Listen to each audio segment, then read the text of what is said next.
Hi hello ನಮಸ್ಕಾರ. ನೀವು ನೋಡ್ತಾ ಇದ್ದೀರಾ national TV present big boss ಅಪ್ಡೇಟ್ಗೆ ಸ್ವಾಗತ. ನಾನು ಸ್ವಾತಿ ಸಾಲಿಯನ್. ಬಿಗ್ ಬಾಸ್ ಅಲ್ಲಿ ಈಗ ಒಂದು ಪ್ರೋಮೋವನ್ನ ಬಿಟ್ಟಿದ್ದಾರೆ. ಆ ಪ್ರೋಮೋವನ್ನ ನೋಡಿದಾಗ ಗೊತ್ತಾಗುತ್ತೆ ಏನಪ್ಪಾ ಅಂದ್ರೆ ಇವತ್ತು ಹೊಸ ವರ್ಷದ ಆಚರಣೆ ಆಗ್ತಾ ಇದೆ.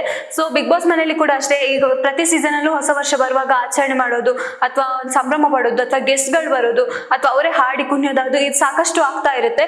ಬಟ್ ಈ ಒಂದು ಇವತ್ತಿನ ಹೊಸ ವರ್ಷದ ಆಚರಣೆ ತುಂಬಾ ಡಿಫ್ರೆಂಟ್ ಆಗಿರ್ಬೋದು ಅಥವಾ ಏನೋ ಒಂದು ಯುನಿಕ್ ಆಗಿ ಪ್ರಯತ್ನವನ್ನ ಮಾಡ್ಬೋದು ಅಂತ ಇತ್ತು. ಬಟ್ ಹಾಗೆ ಮಾಡಿದ್ದಾರೆ. ಬಿಗ್ ಬಾಸ್ ಅವರೊಂದು ಹಾಡನ್ನ ಬರೀಲಿಕ್ಕೆ ಹೇಳಿದ್ದಾರೆ.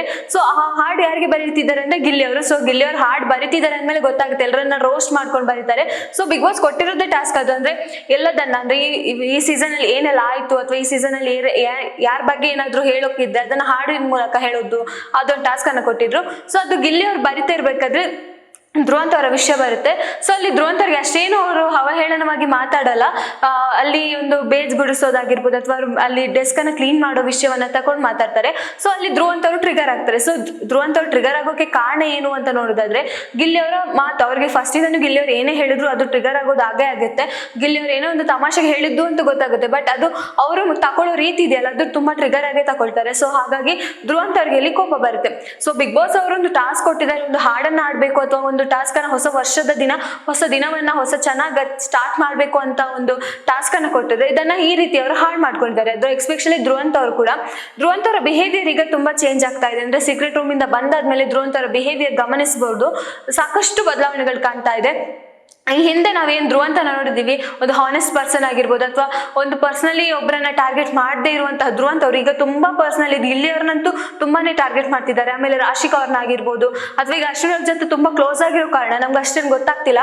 ಬಟ್ ಮೊದಲೆಲ್ಲ ಅಶ್ವಿನಿ ಅವ್ರನ್ನ ಟಾರ್ಗೆಟ್ ಮಾಡ್ತಿದ್ವಿ. ಜಾನ್ವಿ ಮತ್ತೆ ಅಶ್ವಿನಿ ಅವರು ಕ್ಲಾಶ್ ಆದಾಗ ಇವ್ರು ಕೂಡ ನಡುಗೆ ಹೋಗಿ ಮಾತಾಡೋದು ಅಥವಾ ಅಶ್ವಿನಿ ಅವರ ಪರವಾಗಿ ನಿಲ್ತಾನೆ ಇರ್ಲಿಲ್ಲ ಧ್ರುವಂತ್ ಅವರು, ಜಾನ್ವಿ ಅವರು ವಿರುದ್ಧವಾಗಿ ನಿಂತಿದ್ರು. ಸೊ ಹಾಗಾಗಿ ಅವರಿಬ್ರು ಅಂದ್ರೆ ಅಶ್ವಿನಿ ಮತ್ತೆ ಧ್ರುವಂತ್ ನಡುವೆ ಕೆಲವೊಂದಿಷ್ಟು ಕ್ಲಾಶ್ ಗಳಾಗಿರ್ಬೋದು. ಬಟ್ ಈಗ ಇಬ್ರು ಕೂಡ ಒಂದೇ ಆಗಿದ್ದಾರೆ. ಇಬ್ರು ಕೂಡ ಅಷ್ಟೇ ಮನೆಯವ್ರ ಬಗ್ಗೆ ಡಿಸ್ಕಸ್ ಮಾಡೋದು ಅಥವಾ ಮನೆಯವರ ವಿಷಯದಲ್ಲಿ ಮಾತಾಡೋದು. ಎಸ್ಪೆಷಲಿ ಇಲ್ಲಿ ಗಿಲ್ಲಿಯ ಬಗ್ಗೆ ತುಂಬಾನೇ ಟಾರ್ಗೆಟ್ ಅಲ್ಲಿ ಮಾತಾಡ್ತಾರೆ. ಸೊ ಅದು ಯಾವ ತರ ಹೊರಗಡೆ ಪೋಟ್ರೆ ಆಗುತ್ತೆ ಅಂತ ಅವ್ರಿಗೆ ಐಡಿಯಾ ಇರಲ್ಲ. ಬಟ್ ಅವ್ರು ಮಾತಾಡೋ ರೀತಿ ಇದೆಯಲ್ಲ, ಅಂದ್ರೆ ಈಗ ಧ್ರುವಂತ್ ಅವ್ರಿಗೆ ಅವ್ರು ಹೇಳ್ತಾರೆ ನೇರ ಮಾತಾಡೋದು ಅಂತ. ಬಟ್ ಇಲ್ಲಿ ಅವ್ರು ಮಾಡ್ತಿರೋದು ಏನಪ್ಪಾ ಅಂದ್ರೆ ಬೇರೆಯವರ ಬೆನ್ನಿನ ಹಿಂದೆನೆ ಹೋಗಿ ಮಾತಾಡ್ತಾರೆ. ಸುದೀಪ್ ಅವ್ರು ಬಂದಾಗ ಹೇಳ್ತಾರೆ ನಾನು ನೇರ ಉತ್ತರವನ್ನ ಕೊಡ್ತೀನಿ, ನೇರವಾಗಿ ಮಾತಾಡ್ತೀನಿ, ಅದು ಮನೆಯವ್ರಿಗೆ ಆಗಲ್ಲ ಅಂತ. ಬಟ್ ಈಗ ಅವ್ರು ಅಶ್ವಿನ್ ಜೊತೆ ಸೇರ್ಕೊಂಡು ಮಾಡ್ತಿರೋದು ಬೆನ್ನ ಹಿಂದೆ ಮಾತಾಡೋದೇನೆ ಮಾಡ್ತಿದ್ದಾರೆ. ಸೊ ಹಾಗಾಗಿ ಬಿಗ್ ಬಾಸ್ ಒಂದು ಒಳ್ಳೆ ಟಾಸ್ಕ್ ಅನ್ನ ಕೊಟ್ಟಿದ್ದಾರೆ, ಎಲ್ಲರೂ ಎಂಜಾಯ್ ಮಾಡುವಂತ ಟಾಸ್ಕ್, ನಮಗೂ ಎಂಟರ್ಟೈನ್ಮೆಂಟ್ ಅಂತಾನೆ ಹೇಳ್ಬೋದು ಇದು. ಯಾಕಂದ್ರೆ ಗಿಲ್ಲಿ ಅವರ ಹಾಡು ಅಂದ್ರೆ ಅವ್ರು ಮಾತಾಡೋದೇ ಅಥವಾ ತಮಾಷೆ ಮಾಡ್ಕೊಂಡು ಮಾತಾಡೋದಕ್ಕೇನೆ ನಾವು ಅವರಿಗೆ ಫಿದಾಗಿದ್ದೇವೆ. ಬಟ್ ಈಗ ಒಂದು ಹಾಡು ಆಡ್ಬೇಕು ಅಥವಾ ಹಾಡನ್ನ ಬರಿಬೇಕು ಅಂದ್ಮೇಲೆ ಗಿಲ್ಲಿ ಅವರು ಸಾಕಷ್ಟು ಪ್ರಯತ್ನ ಪಡ್ಕೊಂಡು ಒಬ್ಬರ ವಿಷಯವನ್ನ ಇಟ್ಕೊಂಡು ಅಥವಾ ಒಬ್ಬರನ್ನ ಹೇಳ್ಸೋದು ಬೇರೆ, ಒಬ್ಬರ ಬಗ್ಗೆ ಹಾಡು ಬರೆಯೋದ್ಬೇಕು, ಅದು ಫನ್ನಿ ವೇಲೆ ಬರೀತಾರೆ ಅನ್ಸುತ್ತೆ.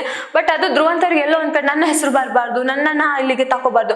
ಬಿಗ್ ಬಾಸ್ ಹೇಳಿರೋ ಟಾಸ್ಕೇ ಅದು, ಎಲ್ರ ಬಗ್ಗೆನೇ ಮಾತಾಡ್ಬೇಕು, ಎಲ್ರ ಬಗ್ಗೆನೇ ಹಾಡು ಬರಿಬೇಕು ಅನ್ನೋದು. ಅಂದ್ರೆ ಇಷ್ಟು ದಿನ ಏನಾಗಿದೆ ಅಥವಾ ಇಷ್ಟು ದಿನ ಯಾರೊಬ್ರು ಏನ್ ಮಾಡಿದ್ದಾರೆ ಅವರ ಬಗ್ಗೆನೇ ಹಾಡು ಬರಿಬೇಕು ಅನ್ನೋದು.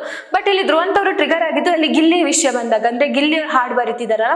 ಸೊ ಗಿಲ್ಲಿ ಅವ್ರು ಬರ್ದಾಗ ನನ್ನ ಹೆಸರು ಬರುತ್ತೆ, ನನ್ನ ಜನಗಳು ತಪ್ಪಾಗಿ ತಿಳ್ಕೊಳ್ತಾರೆ, ಆ ಒಂದು ಮನೋಭಾವನೆ ಧ್ರುವಂತ್ ಅವ್ರು ಇರುತ್ತೆ. ಬಟ್ ಗಿಲ್ಲಿ ಅವ್ರು ಯಾವ್ದೇ ಹೆಸರು ಹೇಳಿ ಅಥವಾ ಈಗ ರಕ್ಷಿತ್ ಅವ್ರಾಗ್ಲಿ ಅಥವಾ ರಘು ಅವರಾಗ್ಲಿ ಗಿಲ್ಲಿ ಜೊತೆ ಯಾರು ಫೇಮಸ್ ಇರ್ತಾರೋ ಅವ್ರು ಹೊರಗಡೆ ತುಂಬಾ ಫೇಮಸ್ ಆಗ್ತಾರೆ. ಈಗ ಧ್ರುವಂತರ ವಿಷಯದಲ್ಲಿ ಬಂದಾಗ ಮುಂಚೆ ಗಿಲ್ಲಿಗೆ ಸಪೋರ್ಟ್ ಮಾಡ್ತಾ ಇದ್ರು. ಸೊ ಹಾಗಾಗಿ ಗಿಲ್ಲಿ ಜೊತೆ ಧ್ರುವಂತ್ ಫ್ರೆಂಡ್ಶಿಪ್ ಹೇಗಿದೆ ಆ ತರ ಒಂದು ಕೆಲವೊಂದು ಪೋಟ್ರೆ ಆಗ್ತಾ ಇತ್ತು. ಬಟ್ ಅವ್ರ ಮನೆಯವ್ರಿಗೆ ಗೊತ್ತಾಗಲ್ಲ ಅಲ್ಲಿ ಏನ್ ಆಗ್ತಾ ಇದೆ ಅನ್ನೋದು.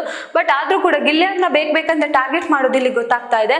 ಈ ಹಿಂದೆ ಅವರು ಏನು ಇದರಲ್ಲಿ ಸೀಕ್ರೆಟ್ ರೂಮ್ ಅಲ್ಲಿ ಕುತ್ಕೊಂಡು ಟಿವಿಯಲ್ಲಿ ನೋಡ್ತಾ ಇದ್ರು, ಆಗ ಗಿಲ್ಲಿ ಬಗ್ಗೆ ಒಳ್ಳೆ ಒಪಿನಿಯನ್ ಇತ್ತು. ಆಮೇಲೆ ಸೀಕ್ರೆಟ್ ರೂಮ್ ಇಂದ ಬಂದಾದ್ಮೇಲೂ ಅಷ್ಟೇ ಗಿಲ್ಲಿ ಜೊತೆ ತುಂಬಾ ಕ್ಲೋಸ್ ಆದ್ರು. ಅದಕ್ಕಿಂತ ಮುಂಚೆ ಅವ್ರು ಹೋಗೋಕ್ಕಿಂತ ಮುಂಚೆನೂ ಅಷ್ಟೇ ಗಿಲ್ಲಿ ಜೊತೆ ಸಾಕಷ್ಟು ವಿಷಯಗಳಲ್ಲಿ ಅವ್ರಿಗೆ ಬುದ್ಧಿ ಮಾತು ಹೇಳೋದಾಗಿರ್ಬೋದು ಅಥವಾ ನನ್ನ ವಿಷಯಕ್ಕೆ ಬರಬೇಡ ಅಂತಾಗ ಗಿಲ್ಲಿ ಅವ್ರು ಹೋಗದೆ ಇರೋದಕ್ಕೆ ಅವ್ರಿಗೆ ಇಷ್ಟ ಆಗಿತ್ತು.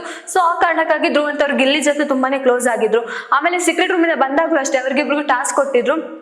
ಆ ಟಾಸ್ಕ್ ಅಲ್ಲೂ ಕೂಡ ಅಷ್ಟೇ ಇಬ್ರು ಚೆನ್ನಾಗಿ ಆಟ ಆಡಿ ಸುದೀಪ್ ಅವರು ಕೂಡ ಹೊಗಳಿದ್ದಾರೆ ಇವರಿಬ್ಬರ ಕಾಂಬಿನೇಷನ್ ಬಗ್ಗೆ.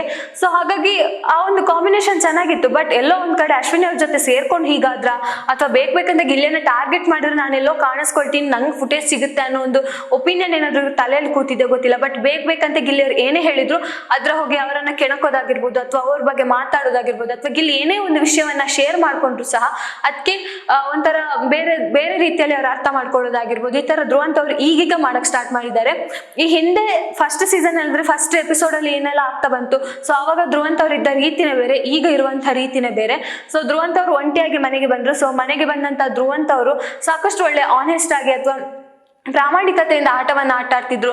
ಬೇರೆ ಯಾರ ವಿಷಯಕ್ಕೆ ಹೋಗ್ದೇನೆ ಅವರಿಗೆ ಒಂದು ಯಾರು ಸೀಮಿತ ಆಗಿರ್ತಾರೆ ಅಂದ್ರೆ ಅವ್ರ ಜೊತೆ ಯಾರು ಕ್ಲೋಸ್ ಆಗಿರ್ತಾರೆ ಅವ್ರ ಜೊತೆ ಮಾತಾಡ್ಕೊಂಡು ಹೀಗಿದ್ದ ಧ್ರುವಂತ್ ಎಷ್ಟೋ ಜನಕ್ಕೆ ಕೆಲವೊಮ್ಮೆ ಇಷ್ಟ ಆಗ್ತಿರ್ಲಿಲ್ಲ. ಬಟ್ ಕೆಲವೊಬ್ಬರು ಮಾತಾಡ್ಬೇಕಾದ್ರೆ ಅಥವಾ ಅವರ ಒಂದು ಪಾಯಿಂಟ್ ಆಗಿರ್ಬೋದು ಎಷ್ಟೋ ಜನಕ್ಕೆ ಇಷ್ಟ ಆಗ್ತಿತ್ತು. ಆದ್ಮೇಲಿಂದ ಧ್ರುವಂತ್ ಅವ್ರು ಇಷ್ಟ ಆಗ್ತಾ ಬಂದ್ರು. ಆಮೇಲೆ ರಕ್ಷಿತಾ ಮತ್ತೆ ಅವರ ಕಾಂಬಿನೇಷನ್ ಆಗಿರ್ಬೋದು, ಆಮೇಲೆ ಜಗಳಕ್ಕೆ ಕನ್ವರ್ಟ್ ಆದ್ರು. ಈ ಹಿಂದೆ ಅಣ್ಣ ತಂಗಿ ಅಂತ ಅವ್ರಿಗೆ ಬಾಂಡಿಂಗ್ ಇತ್ತು. ಸೊ ಆಮೇಲೆ ಅವ್ರದ್ದೊಂದು ಹಾವು ಮುಂಗ್ಸಿ ಬಾಂಡಿಗೆ ಹೋಯ್ತು. ಸೊ ಹಾಗಾಗಿ ಅವರಿಬ್ಬರ ಕಾಂಬಿನೇಷನ್ ಹಿಟ್ ಆಯ್ತು. ಹೀಗೆ ಧ್ರುವಂತ್ ಅವ್ರು ಒಂದಲ್ಲ ಒಂದು ವಿಷಯದಲ್ಲಿ ಹೊರಗಡೆ ಚರ್ಚೆ ಆಗ್ತಾನೆ ಇದ್ದಾರೆ.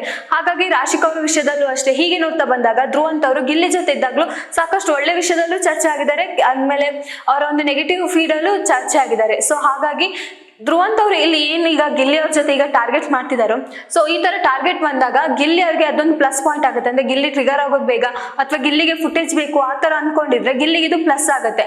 ಆದ್ರೆ ಇಲ್ಲಿ ಮೈನಸ್ ಆಗ್ತಿರೋದು ಧ್ರುವಂತ್ ಅವ್ರಿಗೆ. ಸೊ ಇವತ್ತು ನಡೆದ ವಿಷಯ ಕೂಡ ಇದೆ, ಇವತ್ತಿನ ಎಪಿಸೋಡ್ ಅಲ್ಲಿ ಆಗ್ತಾ ಇರೋದು ಕೂಡ ಇದೆ.